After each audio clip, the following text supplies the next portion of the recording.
Oh, HEX. So what are we going to talk about? What about So about that HEX thing? what about the elevator pitch? Like, that's a problem that I am having, still being a HEX promoter out here in these crypto streets. Like, how are we getting people excited about it? Because when HEX launched, you know, it was in a traditional finance bank environment where you could only, it was so low inflation, you could only get 0.5% interest if you locked up your money with a traditional bank. So then the 38% APY that HEX presented in 2019, that was pretty exciting. And it has been that all along up until January this year. In some cases, you know, with Big Payday and all these other events that we had, it was even better than 38%. For some people, it was 60 or crazy, 70, 80%. But now it's like down to 1.5 or 3%, kind of the same what you can get with a bank. Now, since the OA has made these drastic protective moves to reduce the yield to protect the system, what do you guys think will this look going forward in the next 10 years? If I can just throw that into the room, do you think it'll stay that way? Do you think the yield will come back? What's your It'll go guys' back up, opinion? I think.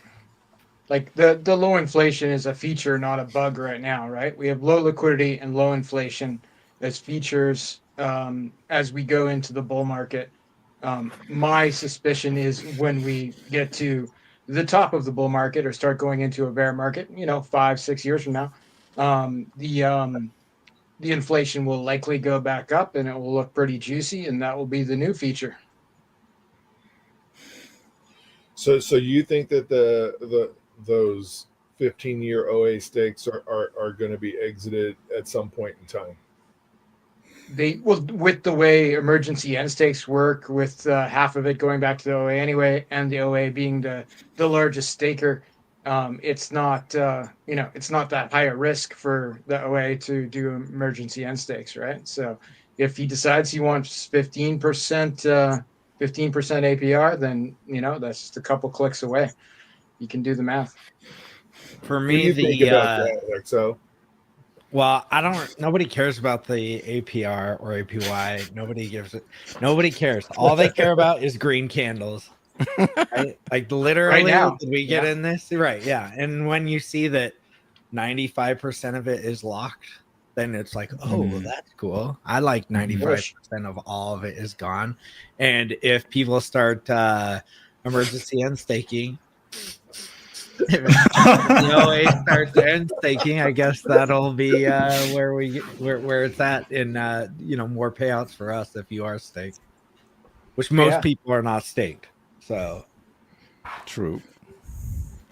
at least for long terms, I think it really gets out the people that were selling 30-day stakes. They were just, I mean, you could make a whole bunch of money for that whole 2 or 3 years that it was just like 30%, and you could just stake it every 30 days and make a huge amount. And if you've got 1,000 T-shares or 5,000 T-shares or 10,000, you're making $5,000-$10,000 a month.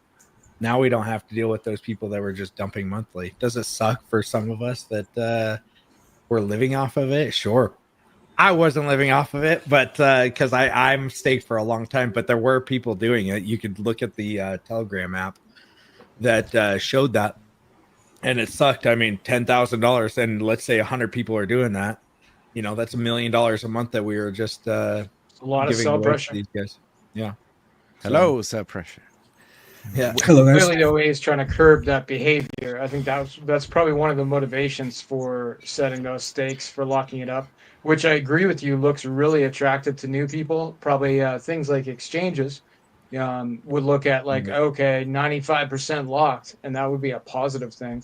Good marketing. And you guys think that this is going to be way out there in the future when those stakes get broken up, possibly, right? Early in staked. Well, the situation is that half of the supply is staked out for Quattro Cinco. That's a massive, 15-year stake. But the other half of this 92% is a 10-year staking ladder in equal parts. So every year in March, a tenth of half of the supply comes back out, if that stake is being ended or if it's just sitting there, we can only speculate. So my thinking is that slowly as time goes on, we'll return back to the 6, 7, 8 hex per T-share payouts. What do you guys think about the big payday? The influence of big payday in the next couple of years?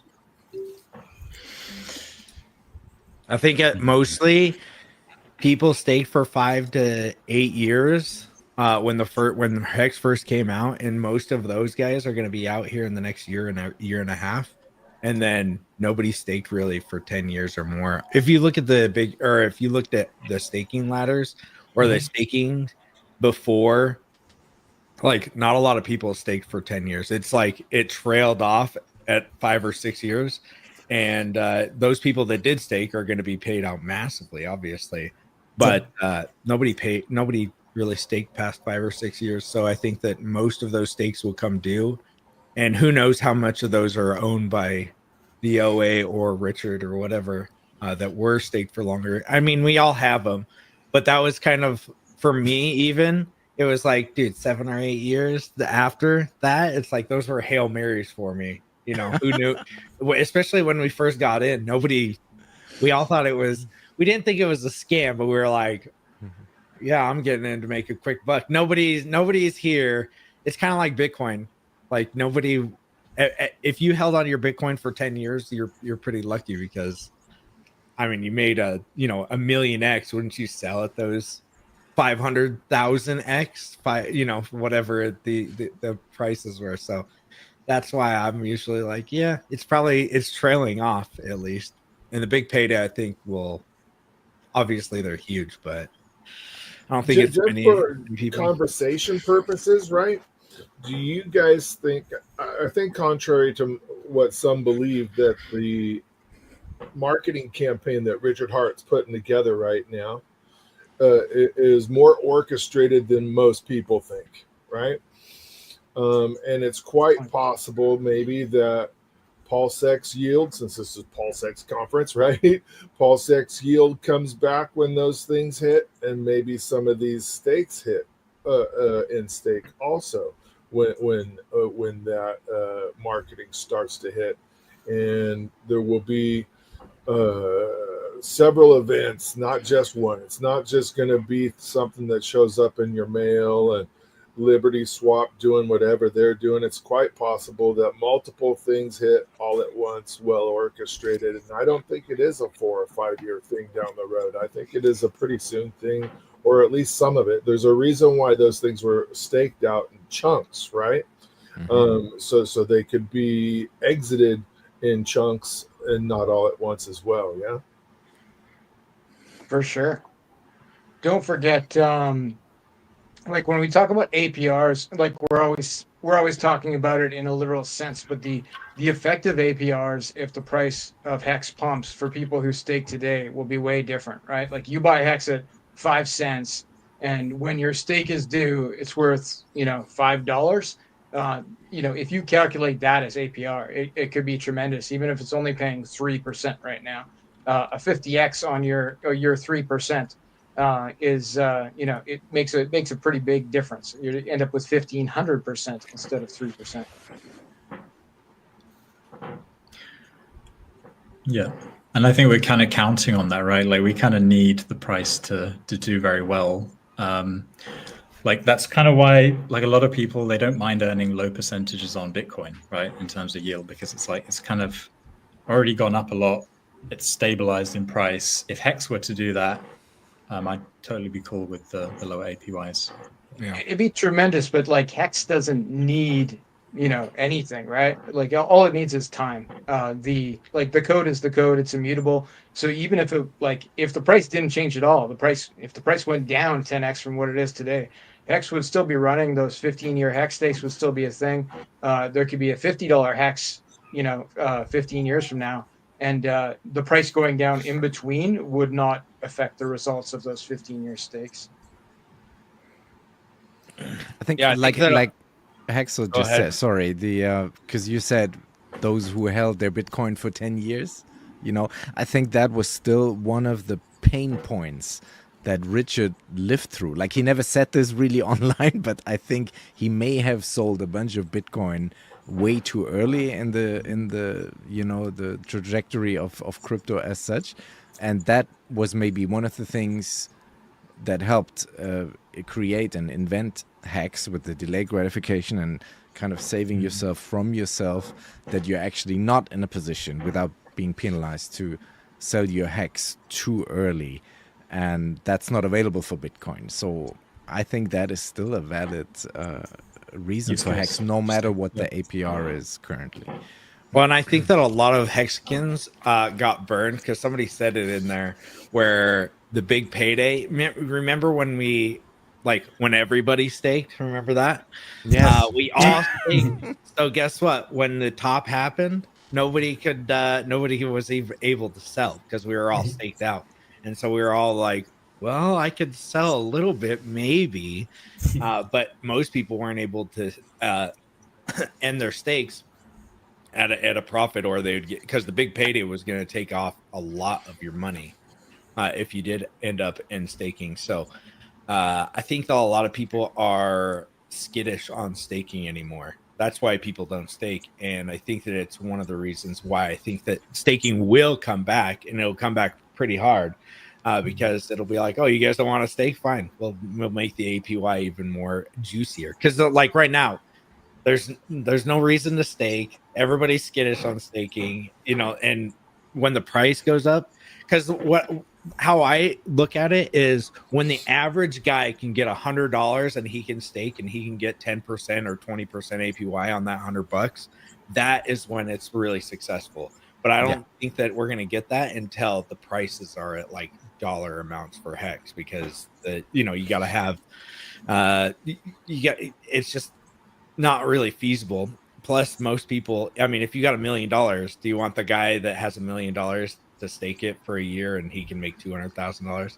Most people probably don't want that too. So it's staking for me is kind of like a back and forth, like, dang, are you gonna get wrecked again? But my opinion is just don't stake your entire bag at this point. If you're that skittish, like me. I mean, I'm like, dang, dude, I wish I would have had a little bit so I could sell instead of at 50 cents instead of, I sold some at 4 cents, which sucks. But yeah, I wish I would have been able to have a little bit. Are you guys following the same strategies on both chains? Yes, I am. 100%. That's a good question, man. I'm not actually. I'm betting harder on EX than on PHEX, just because the market. I've bought more EHEX as well than PHEX. Wow. I agree. Yep. Yeah, same. EHEX is just easier to get into. It's not lying. If somebody sends me ETH, I'm like, let's say you get $100 of ETH, right? They're like, hey, here, you did some work. Like, I've done some work for people, and they're like, hey, I'll give you some ETH. And they're like, here's $100. I'm like, okay, I could buy $100, like $98 worth of EHEX, or I could bridge it, over and spend $15 to bridge it. And then I have to, then I'm on PulseChain. So it's like cheap and free. But for me, I'm just like, I'll just throw it into EHEX. And then when I have a big enough EHEX bag, then I swap it or send it over to PulseChain. So are you guys using any of the other surrounding protocols that use HEX, like Actuator? I have one, Steakhouse, right? We have other thing, the one that Kyle Cruz does, right? Super HEX or whatever that is, right? Super Stake. Super Stake. Are you guys using any of those? Are you guys using Flex, taking loans on your HEX at all? No. I use all of those. I think I tried them all. Yeah, exactly. Plus, don't forget the one that I built to HEX one, the stable coin, the HEX one. No, I don't. Yeah, but I'm using all of them basically. Yeah, that's a good point, man. There's a lot of protocols that actually use HEX, and that's very, bullish in the long term because they consume a lot of HEX, right? And I'm assuming that they lock up more HEX, right? They give people things to do other than sell if they don't want to stake. You can turn your HEX into stable coins, right? Yep. It's pure DeFi. higher learning curve, but it's not a bad thing, I don't think. And there's also like liquidity providing options. There's various farming options with Hex apart from PulseX, but PulseX being the most obvious one, right? Like there's ways you can make money with your Hex other than selling it, right? There's ways you can make a different coin that you could sell if you wanted to, and hold on to all your Hex. So even just the fees, like people who pair EHEX with PHEX, like if they did that from day one, those guys made, mad fees. And they win both ways. They win EHEX and PHEX. So it's kind of smart. If you think they're equal. If you think that they're equal, that's great. But once one runs and the other one doesn't, then you're kind of wrecked. I had a really bad. So the only reason why I don't liquidity provide anymore is because I was liquidity providing before the fork, and yeah, I got pretty wrecked on the. I got P die in the thing. Oh, nice. You know that thing's gonna pick, right? Now it went up great, but it still never went to the amount that I actually got. Like I had millions of PX or HEX at the time, and then it transferred over to because everybody sold it for all these cheap P die, and everybody's like, "Oh, he's into P die." It's like, yeah, because I had to be. Not because I wanted to be. Not that I hate it. Hey, I hope it goes up for you guys. You actually received copies of your die when the fork happened, right? Like a real die. Well, no. So I had it went over to I think it went over to PHEX, and then everybody swapped it because it was in the liquidity pool, and I can't remember exactly how it happened, but I received. So you had an LP that showed up on PulseChain, LP that got copied. And for the first like 4 or 5 days, you couldn't even get it until who was it? The guy that made Hedron. Alex. He ended. Alex. Alex. Yeah, Alex made a website that you can claim your liquidity providing. So I was like, oh, I'll see how much I have. Oh, I've got to be making lots of fees, and everybody had traded all of their fake. Well, okay, their P die at the time. Nobody cared for die because it was it was worth nothing or whatever. Yeah. So liquidity providing is fun until you get wrecked on the other side. So just be careful with.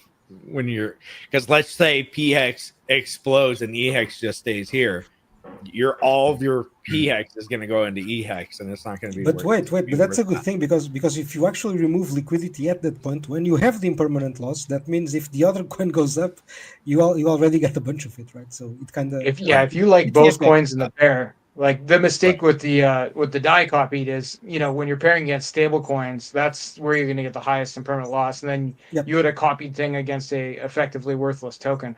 But if you had a copied EHEX PX pair, that would have been different, right? Like, obviously that's not possible. But paired against different types of assets. If you like both things in the pair, it can be a win. It's very much how you look at it. Impermanent loss only becomes permanent when you pull the liquidity. Right? Yeah. And sometimes you want to do that, right? You actually want to get impermanent loss so that you can just wait for the coin to pump, right? That's it. Yep. Well, it's like ratio trading. Like right now on PulseChain, you can make an EX PX pair and watch for an unnatural dips or pumps and pull the liquidity. Be like, oh, EX is way high today. I'm going to pull it. I'm going to have less EX. I'm going to have more PX, and then it's going to come back. Like it's a way to trade. In a way, lower risk than doing pressing big buys or big sells, and you don't pay any slippage. Yep. Right. And so revisiting Cryptomatics. By the way, I love your streams, buddy. Your music's awesome. Thank you. Still doing it. I especially love the house music one. Those are badass. On Sundays. Yeah, that's badass. So revisiting your initial question, right? Yeah. Is what is your freaking elevator pitch now for HEX now that the APRs are gone, right? I've gone through the ringer with Richard Hart. We had a thing called Steakhouse, and then he said, "Good news, we're all publishers, right?" And they have a name of Steakhouse, right? Right. And then once we launched, he staked all the OA's bags. So we've gone through that ringer, but the key here is there's other things. If you want to hold your HEX liquid, there's other ways. It's not just a token that just sits there in your wallet. There's other things that you can do with that token within the RH ecosystem on PulseChain. It doesn't just need to sit there in your wallet and gain nothing. And if you don't want to stake it because of the low APRs, there's other things that you can do with that 100%. Totally. Don't forget the Maximus DAO perpetual tokens Yeah, too. the dip catches coins. Yeah. Yeah. Tokenized hex stakes, right? And they're only one version of that. The actuator protocol has a different mechanic, but again, tokenized hex stakes. So there's ways you can be liquid and have staked hex. If Alex ever comes out with us ICOSA 2.0, then we might have a big bump on liquid hex stakes there as well. And Fast is right. They're all protocols that take hex off the market, right? That's nothing but good for us. People buying it and people putting it in protocols and doing other things with that money, but not selling the hex is awesome. And those things are still staking hex, right? Like when the Maximus DAO perpetuals come around to their cycles, like new hex gets staked, right? Old hex gets claimed. That even if that was the short-term future of hex, is that regular people aren't staking it, it could turn into an institutional thing almost.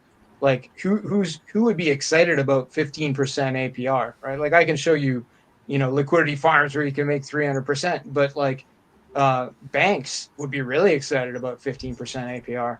So if hex starts getting gate kept and there is a more global adoption, I could see things where there were like actual institutions, like businesses that actually have brick and mortar locations that like are selling hex stakes, right? Or investing in hex stakes. Businesses can have a longer term time frame. Banks would look at like, okay, how much are we going to make in 5 years? And if it's in that 15% plus range, 20% plus range is rich people money. That could be something. I wouldn't be shocked to see it, offered to my grandma at the bank, 2 years from now. Yeah, but the yield has to come back for us to be able to really promote it, because the last 3 years we had nothing but down candles, but at least we still had the yield. We had the yield, yeah. But Cryptomatic, I don't know if I agree with you actually, because now it's easier to promote. Now think about it, it's much easier because when you promote hex, you actually say, look, the yield is so low, nobody's gonna dump on you. See?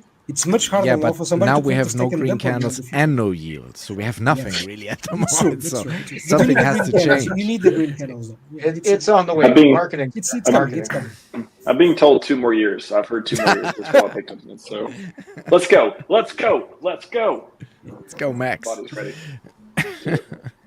Gents, what is we got just a couple more minutes before the longevity panel. Live longer, healthier life, all that fun stuff. If you're interested in that.